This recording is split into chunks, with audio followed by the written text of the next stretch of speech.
గూటిలో ఉండలేకపోతున్నారు. అలా అని కాంగ్రెస్ ను వీడుతానని ఖరాఖండిగా చెప్పలేకపోతున్నారు. ఎప్పటికప్పుడు పిక్చర్ అభి బాకీ హే అన్నట్లుగా సస్పెన్స్ ను కంటిన్యూ చేస్తున్నారు మాజీ మంత్రి జీవన్ రెడ్డి. కాంగ్రెస్ లో కొనసాగే పరిస్థితి లేదంటారు. ఆ పరిస్థితిని క్రియేట్ చేసింది ఎమ్మెల్యే సంజయ్ అంటారు. అలాగని ఎప్పుడు హస్తానికి హ్యాండ్ ఇస్తారో చెప్పలేని పరిస్థితి. జీవన్ రెడ్డి అధికార పార్టీకి గుడ్ బై చెప్పడం ఖాయమా? ఉగాది తర్వాత కారెక్కేందుకు ముహూర్తం ఫిక్స్ చేసుకున్నారా? ఆయనకు ఏ పదవి ఇవ్వాలో కూడా గులాబీ దళం డిసైడ్ అయిపోయిందా?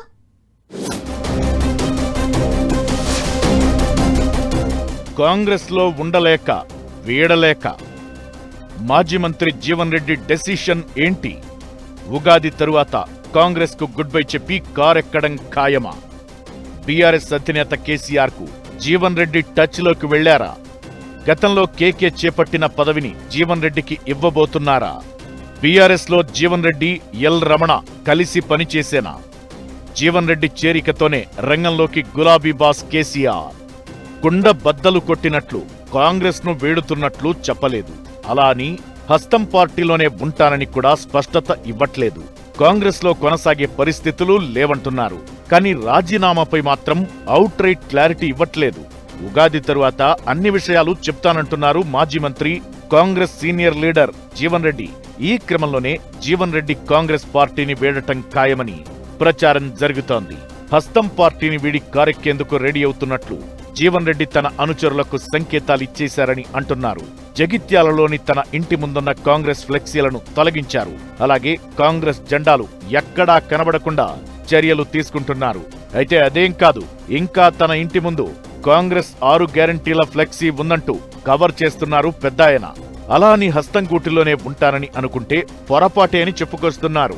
జీవన్ రెడ్డి ఎలాంటి స్పష్టత ఇవ్వకపోయినా ఆయన కాంగ్రెస్ నుంచి బీఆర్ఎస్ లో చేరేందుకు ముహూర్తం కూడా ఫిక్స్ చేసుకున్నారన్న చర్చ జరుగుతోంది. ఈ నెల 25న తన అనుచరులతో కలిసి కారెక్కేందుకు రంగం సిద్ధం చేసుకున్నారని చెబుతున్నారు. దీంతో ఆయన పార్టీ మారడం దాదాపుగా ఖాయమైందన్న టాక్ బలంగా వినిపిస్తోంది.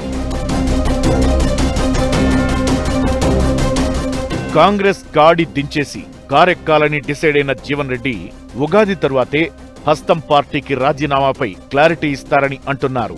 అయితే ఆయన మీడియా ముందుకు రావడంతో రాజీనామా ప్రకటిస్తారని అంతా భావించారు. కానీ ఎమ్మెల్యే సంజయ్పై విమర్శల దాడికే పరిమితమయ్యారు. తనతో కలిసి పనిచేయాలని ఎమ్మెల్యే సంజయ్ తనకు ఆఫర్ ఇవ్వడమేంటని ప్రశ్నించారు.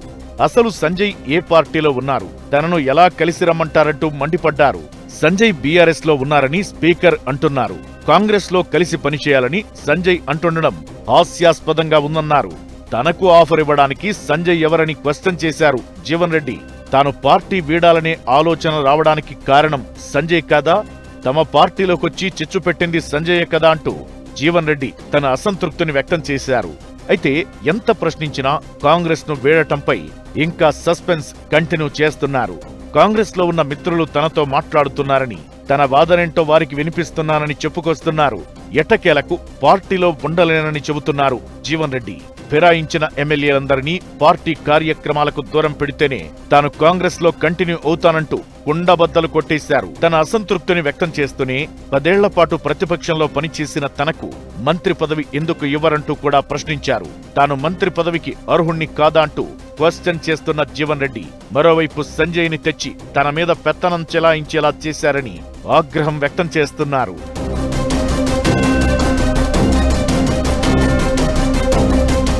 కాంగ్రెస్ పార్టీని వీడాలని డిసైడ్ అయిన జీవన్ రెడ్డి ఇప్పటికే బీఆర్ఎస్ అధినేత కేసీఆర్ తో టచ్ లోకి వెళ్లారని తెలుస్తోంది. జీవన్ రెడ్డి బీఆర్ఎస్ పార్టీలో చేరితే ఆయనకు కీలక పదవి అప్పగిస్తారంటూ టాక్ వినిపిస్తోంది. గతంలో కేశవరావును నియమించినట్లే జీవన్ రెడ్డికి బీఆర్ఎస్ సెక్రటరీ జనరల్ పదవిని కట్టబెట్టే యోచనలో గులాబీ బాస్ ఉన్నట్లు తెలంగాణ భవన్ వర్గాల్లో చర్చ జరుగుతోంది. జీవన్ రెడ్డి సీనియారిటీని గుర్తించి ఆయనకు తగిన ప్రాధాన్యం ఇవ్వాలని భావిస్తున్నారట.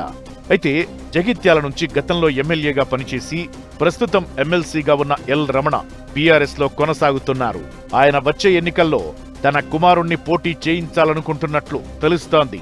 ఇదే నిజమైతే బీఆర్ఎస్ లోనూ జీవన్ రెడ్డికి పోరు తప్పదన్న గుసగుసలు మొదలయ్యాయి.